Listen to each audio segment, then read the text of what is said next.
So, guys, I want to review episode 7 of Elfin, and I also want to apologize to you guys for taking a couple of months off because I had a couple of issues in my personal life and also with my YouTube channel.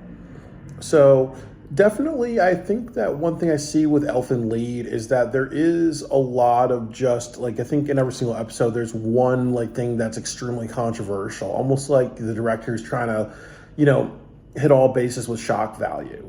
So, this was definitely like an episode that I felt was very dialogue heavy, and it wasn't, and they spent way too much time on certain things. Like a majority of the episode is that Nana ends up on a beach. She has prosthetics, and she's talking to Bato, and what happens is that they both have similarities. That they both got injured by Lucy, and Nana has prosthetics, and Bato has a couple of special guns that he can use on Lucy, and he also has like mechanical prosthetics.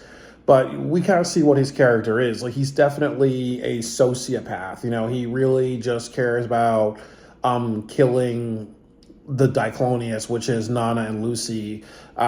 And he also just, tells, Nana like the backstory that obviously, people Diclonius like her are exterminated at birth, and she was kept alive just because she's considered a test subject. And it's hard for her to realize because her father, um, kept her alive, and now she's kind of realizing that, like obviously she shouldn't have been alive, at all, really, So it's definitely very painful to realize that, but it's also kind of an interesting juxtaposition because Bato is like a representative of human beings because, he believes in eugenics, the extermination of life that is unfit, and in the case of Lucy and Nana, like they both have genetic mutations. So obviously there's people who still believe that people with mental illnesses should be exterminated, or people with physical handicaps, or there's a pro-abortion argument. And one of the reasons why people say abortion is good is that, if there's more technology to see what the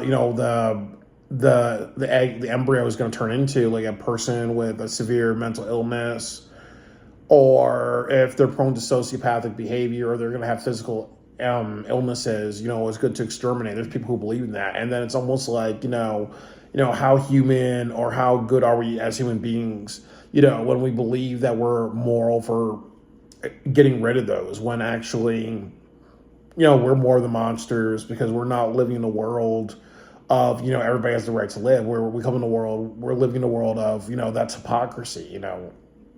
You never moralize exterminating anyone. And I think Banto is a representation of that. He's a representation of how human beings can justify annihilating other people or other life forms that they see as inferior, with no thought, really, So I think that that's a very general theme. But they spent, I think, maybe over 10 minutes with them talking, and then the next part of it is Coda, New, and his cousin. They both they all just like are having a dinner together. And what happens is that like Mayu goes for a walk with the dog, and then she runs into Nana, and she brings Nana back to the house, really. And what happens that it ends with Nana attacking Lucy, no, attacking you. Lucy and you are the same characters, and this is because she doesn't know the backstory that Lucy has multiple personality syndrome. So when she gets, hit bludgeoned, she can switch between Lucy and you. And Lucy is, she's somebody with a traumatic past, but she has like a lot of social intelligence and a lot of intelligence. New kind of comes off as somebody with a form of mental retardation, like a mind of a child almost, either a mind of a child or autistic, but, definitely very developmentally delayed, So, so yeah, like I think Coda and other people don't really figure that out yet, that Mew is, that she may have like some, like she definitely has developmental display disordered. So it is that really. And there's a scene where New puts her hands on Koda's cousins, like on her breast and stuff like that, and that's kind of like, definitely a little controversial really. But I think that the controversial element is really just how like Bato is just so sociopathic, and I think at the end of it, you know, um,